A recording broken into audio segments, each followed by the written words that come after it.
Drag racing. Speed. Competition. Glory. Nothing comes close to the smell of burning fuel, burning rubber, the adrenaline, the excitement, the danger.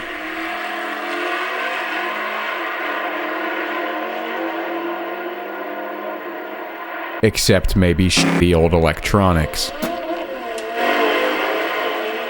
We measure these devices against each other with metrics like megahertz, megapixels, gigabytes, watt hours, nits. But in all these years, nobody has thought to consider one of the most important metrics of our time: the speed at which a device can install Windows 10 to a computer that it's connected to over USB. Imagine the scenario. You just put together your new computer and you need to install your operating system. That means you're gonna need a flash drive. But in your silly gooberness, all you have is your Sony PSP. In this hypothetical, you just beat Prince of Persia, despite the head trauma it caused you, and you no longer care for the save data that's on the memory stick. You could then connect the PSP to a different computer, where it would appear as a USB flash drive. One could then theoretically open the Windows Installer Creation tool, select the drive that the PSP appears as, and then let the tool create their PSP into a functional Windows installer. This process had been theoreticized and its ethics debated for years, but nobody dared attempt it, as most believed it to be an abomination and heresy against the natural order. Luckily for me, I have no such convictions. The PSP is not the only device capable of undergoing this transformation. Many devices from the mid-2000s to the late 2010s supported USB mass storage mode, using either a memory card of some kind or the internal storage of the device. And the key here is USB mass storage mode. Have you ever plugged your phone into your computer to transfer some files and it shows up like this, with an icon of a portable device? Notice how devices that appear like that usually won't show up as a physical drive with a drive letter on your system. It just kind of exists as its own little weird letterless thing. This kind of connection is called MTP, and it fucking sucks. It's not possible to make MTP devices into Windows installers, since your phone's software sits between your computer and your phone's storage chip, disallowing such activities. And the MTP protocol itself is also just generally slow and unreliable. All my homies hate MTP. Mass storage mode, on the other hand, passes the storage device directly to the computer with no middleman, and you get a lower level of access to do things like format it to whatever file system you want, or even use it as the hard drive for your entire operating system. But God did not create every nugget equal. Wait, can I say that? Dear Wade, father of dank pods, connoisseur of garbage, grant me permission to wield the term nuggets so that I may educate the people in their native tongue.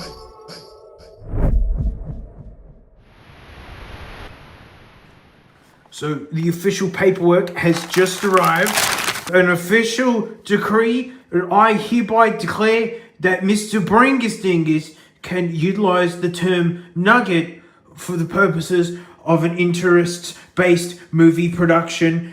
Even though I kind of borrowed the word nugget from watching like 15 years of Mighty Car Mods. But anyway, I've signed it, and it's only official when Frank signs it. So Frank, quick, sign it.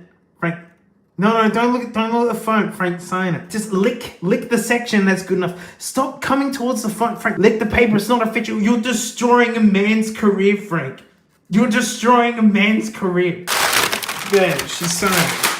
Every nugget operates as fast as its little nugget CPU can, but which of them is truly the fastest? Today we will establish the Nugget John Force, drag racing them against each other in the most objective way possible: installing Windows 10. We'll establish the winner with a single elimination tournament bracket, pitting 8 hand-selected nuggets against each other in 7 1v1 drag races. To even the playing field as much as possible, I've created a standardized test bench that all of the contestants will compete on. We'll have 2 lanes, and all of the core components of each will be exactly the same. From the Intel i5 6400 CPUs, dual-channel Crucial 4GB 2133MHz DDR4 RAM sticks, Asus B150M-C motherboards with the latest BIOSes, and Samsung PM871A SATA SSDs with matching SSD slime. The models of the power supplies are different, since in theory they shouldn't make a difference. Fuck it.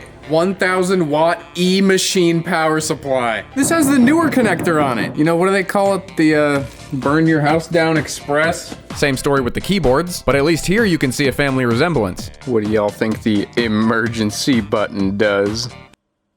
Oh, jeez! Both Nuggets will be plugged into the same USB 3 port on the back of the motherboards to alleviate any data transfer bottlenecks. I mean, I don't think anything here is capable of even maxing out USB 2 speeds, but you know. Whenever an SD card is needed for data storage, these 64GB Lexar micro SD cards will be used. They're not the fastest, but I guarantee you they're faster than any of the read and write speeds that these things are capable of. Now, without further ado, it's off to the races. All right, folks, we've got one hell of a battle for you here today. We have in this corner the Sony PSP 3000. It was released in 2008 as the third revision of the PSP and is what some might consider peak PSP. This one has had the UMD drive removed because optical media bad and replaced with a second battery for maximum flash storage enjoying time. It uses Sony's proprietary Memory Stick Pro Duo cards for storage, but in the interest of keeping things as consistent as possible today, we're going to use a memory stick to micro SD card adapter. And in this corner, the Samsung Evergreen! The Samsung Evergreen was my first cell phone. Not only can it do the slidey thing, it can also do some serious gaming, an indulgence I couldn't afford to miss out on as a 12-year-old. Released in 2010, its claim to fame was that it was made out of 70% recycled plastic. And one might stop to wonder if a defective Samsung Evergreen was ever recycled and then used as material for another Samsung Evergreen. What might the percentage be then? Folks, this might be the most exciting race today. Our installers are loaded, our drives are wiped, our race begins in 3, 2, 1, go! And they're off! Wait, false start. Couldn't create new partition or locate an what? What's the problem? You just need a new partition? Oh. Alright, one moment. Booted into Windows PE, now we're good. Wait, hold on. Windows PE? I have to exercise for this operating system? Windows PE stands for Pre-Installation Environment. It's a mini operating system just for installing Windows. Some of these devices get kinda weird when you boot directly from them, like you're seeing here. When that happens, we have to boot into a dedicated flash drive with Windows PE on it and then start the installation manually. The installation assets are still being pulled directly from the Nugget, so it's still a fair race. And Windows PE lives in RAM once it's booted anyway, so realistically there isn't much of a difference between either method of booting. With Windows PE loaded up and our devices and computers ready to go, the Sony PSP 3000 and the Samsung Evergreen racing live before your eyes in 3, 2, 1... Go, go, go, go, go, go, go! They're off. They're copying Windows files. They're getting files ready for installation. 0%. They're in a deadlock. 1% on the Samsung Evergreen. 1% on the PSP. The Evergreen has a slight edge. 2%, 3%, 4%! Neither of them are that fast. But folks, this could be the most exciting race of the day. Sony PSP, more like what I play when I pee. Samsung Evergreen, more like that's a funny name when it's in a landfill. Clown on it all you want, but that motherfucker is at 24%. The Sony PSP, 21. You stupid. It's got a slight edge. It's held it since the beginning. Golly, folks, I've never quite seen an edge like this. The activity LED on the PSP is racing, but it's not enough. The Evergreen has an 11% lead. I just don't know if Sony can catch up. The Evergreen is nearing the finish line. 90% complete and no sign of slowing down. Oh wait, actually a little bit of a sign of slowing down. The PSP is at 85%. The Evergreen is slowing to 91. Now folks, this might just be a difficult part for the computer during the Windows installer. We might see the same slowdown here on the PSP. I'm not sure. This is race 1 of the day. We're both learning, you and me, we're together right now. 92, it has ground to a halt. The PSP is catching up. 90%, can it push ahead? The Evergreen is at 97, it's almost complete. 98, 100. We haven't hit the win condition yet. When the computer reboots, that is what decides the winner. Windows needs to restart to continue in 6, 5, 4, 3, 2, 1. Samsung Evergreen wins! Oh, it was a good match. It was close. It was actually pretty close. Congratulations, Samsung Evergreen. You're making it. You're going on to the next round. While the PSP languishes behind at 94%. So it looks like that last 10% is gonna be real tough. Oh, great. Scanning and repairing drive E. Well, that's probably fucking the Windows installer. And there goes the PSP, finishing in second. This is a single elimination game, so sorry, PSP, but it is over for you, sir.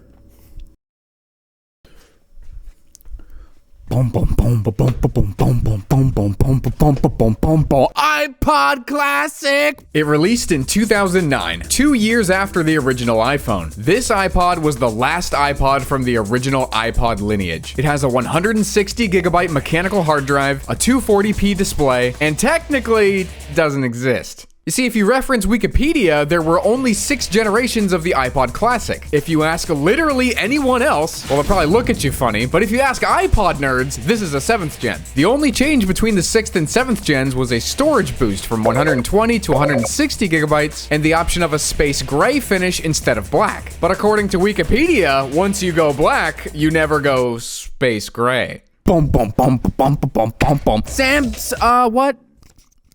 Samsung S390G. Wanting so badly to be a South Korean BlackBerry, the S390G was released in 2012, well after Android had already established itself as the dominant not Apple. It shares an operating system with the Evergreen. Virtually everything about these two phones is identical on the software side, but this one has no games, so minus 10 points. You know, I don't even think this operating system has a name. I tried looking it up, but the oldest named OS I could find from Samsung was TouchWiz 1, which this is absolutely not. What an iconic race, folks. Apple versus Samsung, a battle for the ages. This might be the most exciting race of the day. Coming to you live in 3, 2, 1, they're off! 0-0, it always starts this way, folks. Who will be the first to crack 1%? Oh, it's the iPod. Samsung is not far behind, not at all. But the iPod, oh, the iPod is zooming. We're already at 8%. It's only been a few seconds. Apple is killing it. Look at that. You can even see it on the screen there. It's moving. The wheel of data is turning. 24%, 16%. It's really not even close. 33, 34, 35, 36, and it's just 23? What are you doing? Dude, it's over. It is over. We've barely began, and this one is basically over. iPod's at 50%. It's skipping. It went from 50 to 52. Samsung, what are you doing? The Samsung phone uses a micro SD card. It has the advantage of flash storage. The iPod, if I'm not mistaken, which I could be, has a spinning mechanical hard drive. In theory, this should be a lot slower, but clearly not. Man, I've had flash drives that install Windows slower than this. I'm trying to see if I can hear the hard drive. Apple is quickly approaching that 90%. And you'll remember from last time that 90% is always the toughest. There it is, getting hung up. Samsung is at 67%. It is not looking good for the S390G. 93%, 94%. Apple has surpassed. It has broken through. 98, 100. Folks, it's over. It is so over. 6, 5, 4, 3, 2, 1. The iPod Classic 7th Gen wins. You tried, Sam shit, but it was not enough. So this means that later on in the future, in another round, the iPod Classic 7th Gen and the Samsung Evergreen are going to face off. As for the S390G, see you later, my friend. Round 3, everybody, round 3. Round 3 is historically everybody's favorite round. That's not true, I made it up. Today, we have the HTC G1, also known as the first Android phone. One of the most legendary Android devices of all time. The T-Mobile G1, HTC Dream, whatever you want to call it, was the first Android phone. Shipping in 2008, it was originally conceived as a BlackBerry-style device device, but upon Steve doing his Steve thing the year before, development quickly pivoted to something more iPhone-like. The operating system was not designed for a device without a physical keyboard though, so despite having a big old 3.2-inch display on the front, all text still had to be entered with the physical keyboard. There was no virtual one. And in lane B, the Garmin GPS Map 66i. The newest device competing today, released in 2019, is a little different than the rest. It's half sat phone, half GPS, and 100% built like a Nokia. It's fine. Didn't break. It uses the Iridium satellite network to stay connected when you're way off grid, 65,536 units away in a parallel universe, or at least it would if making it into a Windows installer didn't absolutely brick it out of existence because it never gets past this screen now. Great, we're back on this.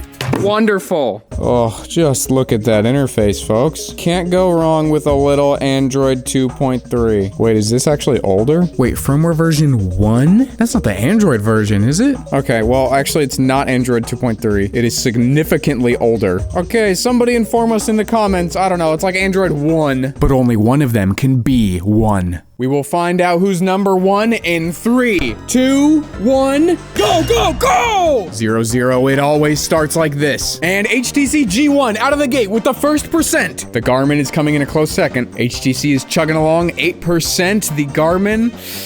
It's not a good day for Garmin enjoyers. Man, these are both piss slow. But it's not about speed. It's about competition. It's about winning. We know how one of these can win. It's simple. Be the first computer to restart. But how do you become a winner? If there's one constant in life, it's that winners host their own files. And what's a loser to do if he wants to become a winner as soon as possible and as easily as possible? He goes and he picks up a NAS by the sponsor of today's video, UGREEN. Deleting ROMs just to save space? Nervous about cloud storage scrutinizing you for doing gamer things? Most of those charge expensive monthly subscriptions anyway, so why not just make your own cloud? This is the UGREEN NAS DXP 4800 Plus. Also known as baby's first NAS. NAS stands for Network Attached Storage. Think cloud storage, but the cloud is in your house. No, that's not what I meant. Pop in any of the tons of compatible drives. New ones are added all the time based on user feedback. Power it up and follow the simple setup guide. Baby can do that. And unlike your race car bed, the NAS sync grows with you. It supports up to 112 terabytes of storage. That's every ROM set ever made, probably the entire Steam library, or 229,376 copies of the brave little toaster. That's the big seller right there. And with 10 gigabit transfer speeds, you can move a terabyte of data in just 20 minutes. NAS Sync's AI Smart Album runs locally to auto-tag things like people, places, and pets, and makes it all easily searchable later. And your data never leaves your network for any of this. And even within your network, your data stays safe. You can give anyone you want as much or as little access as you want. From there, they can access your UGREEN NAS anywhere at any time on their phone, laptop, TV, magnifying glass, and the built-in security manager will always be there to protect your data. Get 15% off a UGREEN NAS, the most beginner-friendly NAS, at the link in the description. Holy crap, we did that entire sponsor segment and it's at 40% on the HTC, 24% on the Garmin. God damn. This race is a bit slow. If you guys don't mind, I'm just gonna get some work done. Oh, and this might be the most exciting race of the day or something. You guys wanna hear a dolphin joke? Dolphin A didn't quite understand what Dolphin B was asking. To clarify, Dolphin A asks, could you be more Pacific? 79% on the HTC G1 and the Garmin is at 53. Man, this feels like we've already hit the 90% mark and we're just slowing down to a halt. The 90% has been with us the whole time. Holy sh**. One ant down. I've had to fight them this entire time. It's alright. It only makes the dirty cherry keyboard dirtier. 89% on the HTC. Prepare for the big slowdown. Garmin is at 65. It's as fast as someone who's 65. I've got so much room in this garage now. I'm not cramped into a bedroom. Be faster! I'm losing my mind! You want to see a cool silicone skeleton? 94% on the HTC, it's going 95. 73 on the Garmin, it's getting left behind. It's getting held back. It did not complete third grade. 98. 100. All right, HTC, take us home. Free us from this hell. 6, 5, 4, 3, 2, 1. Yes, yes, yes, HTC! All right, enough of this. Nothing personnel, kid. Congratulations, T-Mobile HTC G1. Welcome to the pantheon of the gods. I really gotta stop throwing these things around. I still gotta film with them later. All right, folks, we've got an actual device that's Android 2.3 this time. The HTC Wildfire 5. This is not the HTC Wildfire 5. It's the HTC Wildfire S, which I thought was a 5 at a glance. Considering I'm the only person who's thought about this phone in the last decade, though, I think I'm safe to call it pretty much whatever the hell I want. Representing Android 2.3 devices everywhere, the Wildfire is the phone that hardcore iPhone people are referring to when they say they tried Android once and hated it. They also ate corn smut once and then decided that Mexican food must be pretty terrible. And this one just did a burnout. Its tires are hot. The iPod Nano 5th generation! This was the first iPod with a camera. For some reason. They took it off right after, but they also took off just about everything else too. Maxing out at just 16 gigabytes, which was fine in 2009, the 5th gen Nano swapped the position of the dock and headphone jacks relative to the 4th gen model. Yeah, sorry, that fact kind of sucked. Honestly, it's really not that interesting of a device at all. I'm kind of just reading off the Wikipedia page here. This one has a dead battery and the screen looks kind of greasy, and I'm not going to do anything about it because it looks annoying to take apart. Race number 4 is about to commence in 3, 2, 1, and they are going! Now, unlike the iPod Classic, the Nano is flash storage. However, will that be to its benefit or detriment? Because this one, still having a mechanical hard drive, was pretty damn fast. Oh man, these are both pretty fast. 6% on the iPod, 7%, 10% on the HTC. Oh wow, they're both moving pretty quick. The HTC looks like it's a little bit faster though. These early percentages are so important. This sets the tone for the rest of the race. Oh man, this is the most exciting race of the day. 24% on the iPod, 27% on the HTC. We are seeing a strong showing from HTC today. 32% on the iPod, 38% on the Wildfire. Man, these are going. What a contrast from the last round, jeez. 43% on the iPod, it's getting a little hung up. The Wildfire's at 55. The gap is widening. They're about 10% away from each other. Man, I really want to see one of these devices start out kind of slow, but then pull ahead. Because of the way that these flash storage and stuff works, I don't really think that's possible. But damn, it would be cool. 65 on the iPod, 72 on the Wildfire. Come on, come on. We've still got about a 10% gap, maybe 11. The Wildfire's moving. It's almost at that crucial 90%. The iPod's at 84. They might both line up at 90 at the same time here, but the HTC, oh, HTC's at 91. This might be it for the iPod. The Nano has just hit 90. Wildfire is going like a wildfire does. It's at 97. It's going quick. 98. It's over. It's over. An amazing showing from HTC. I know I'm not supposed to call it yet, but let's be real, folks. And 4, 3, 2, 1. HTC Wildfire is the winner of round 4. That was close. That was actually the closest race today, and certainly the most exciting. That was a good try, Apple. That was a very good try, but it was no match for the blazing speed of the Wildfire. Man, I'm actually kind of sad that I threw the Evergreen earlier. Look at that. Those dead pixels are getting pretty bad. Man, this was like my first phone and everything. Why did I do that? As if we haven't worn out these SSDs enough today, this begins our first round of the second half of the bracket. All of the losers have been eliminated at this point, and now we have to eliminate some winners. Returning from not too long ago, the iPod Classic 7th Gen, and the fan favorite, the Samsung Evergreen. This is the second time that we've had Apple versus Samsung today, and I guarantee you, this is going to be the most exciting race of the day. Commencing in 3, 2, 1, gaming. Wait, racing. We're not gaming today. iPod Classic is the first to 1%. Evergreen not far behind. Man, the iPod is going. 12% to the Evergreen's 4. Wow, the iPod is quick. Is that gonna be our final winner? It is killing it. 23% to the Evergreen's 10. I don't remember if I said this earlier, but I have flash drives slower than that iPod. That's crazy. 44, 47, 49. No sign of slowing down on the iPod. This is ridiculous. The Evergreen's at 23. iPod, more like I postulate we have a winner already. I hope that's how postulate is used. 69, funny number on the iPod. Evergreen is at 31%. How did you win anything, brother? Oh, this is bad news, dude. iPod's at 78%, 79. Bro, lock the fuck in. The iPod is about to climb the 90% hike, more like a small anthill. Look at that, it's already at 91. The iPod Classic is about to wrap it up, and the Evergreen just barely passed the halfway point. There it goes, installing features. It's over. Apple has entirely stomped Samsung today. 6, 5, 4, 3, 2, 1. Steve's your daddy.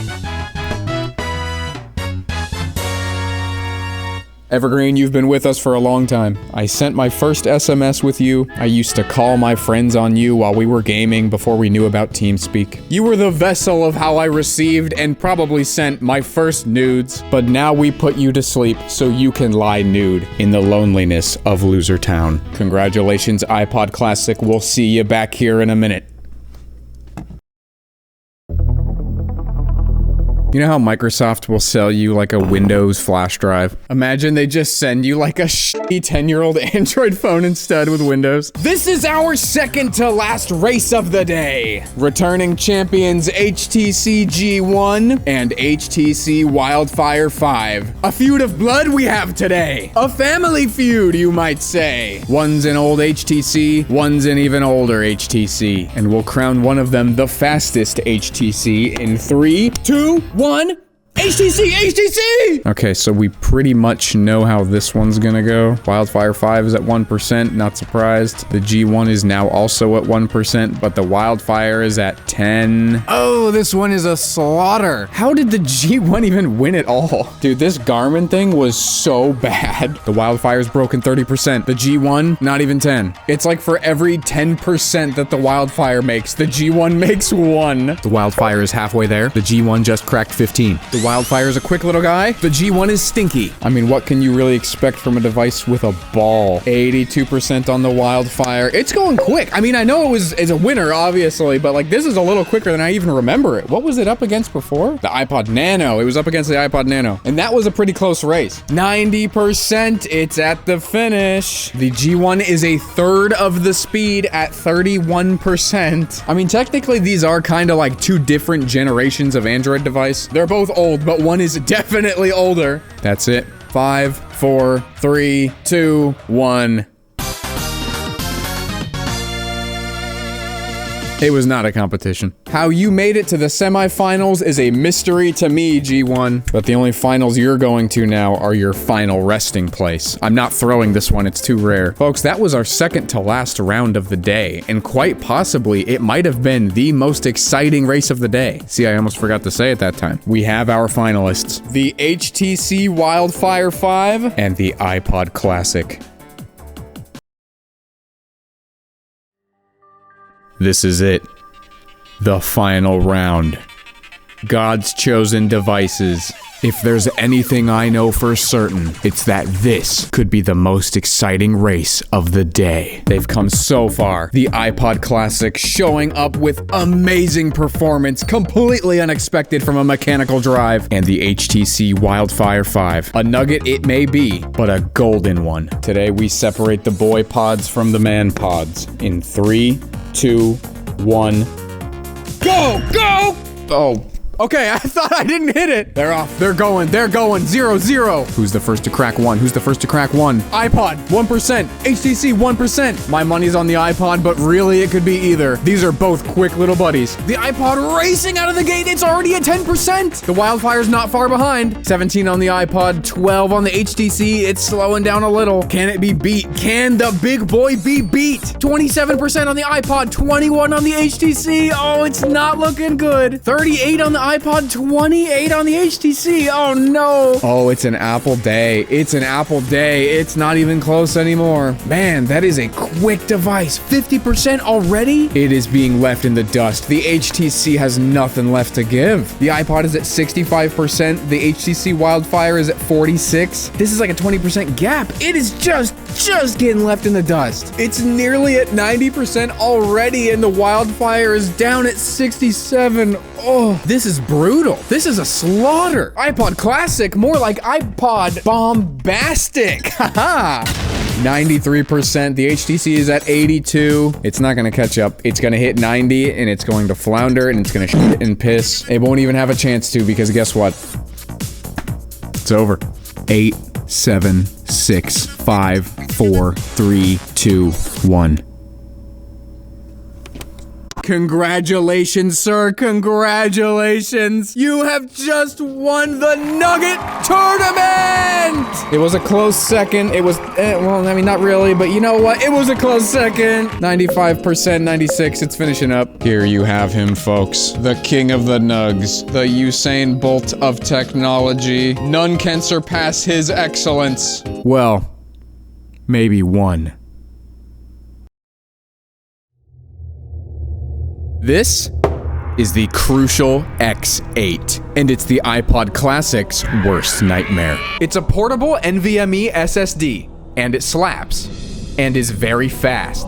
That's all you gotta know. The iPod will be getting its ass beat in 3, 2, 1, whoop it! The iPod is at 12%, and the Crucial is at 37. In the blink of an eye, the Crucial rushes past halfway. The iPod is only at a quarter. Crucial hits 90%. The iPod is at 44. Yeah, well, I guess this is what happens when you put an entire, like, USB-C, USB 3.0, NVMe portable SSD against, an iPod. You know, actually, though, that still kept up pretty well. Dude, it's a damn iPod! That's pretty good! All right. Well, that'll do it. Thank you for watching this video. I hope you learned something. I'm glad we got to have the most exciting race of the day together, whichever one that happened to have been. Tune in next time when we install SteamOS on a single-celled organism. I'll see you in the next one. There were a lot of devices that we were not able to enter into the race today, so we're gonna have a short honorable mentions section. The BlackBerry Rim could not participate because it didn't turn on. The GPX touchscreen media player. I made this thing into a Windows installer, and then after that, it immediately stopped booting. Some little Nokia phone. Ironically, it is broken. The Sony Bloggy didn't have enough internal storage. The Sony Klee S320. This thing is way too old. The original iPhone. It does not support mass storage mode. The Samsung Galaxy S1. This one doesn't work. The Canon FS300 camcorder. It only supports MTP. The Motorola Razr. What a classic. The internal storage on these just was not really compatible. Also, I tried 4 of them. Some Kindle, I don't know which model. It only had 2 gigs of internal storage. The Rabbit R1, it only supported MTP. The Leapfrog Leapster GS, it doesn't have any USB file transfer mode, at least not after I modded it. And the Mag Neo, which like all the other modern stuff, only works with MTP.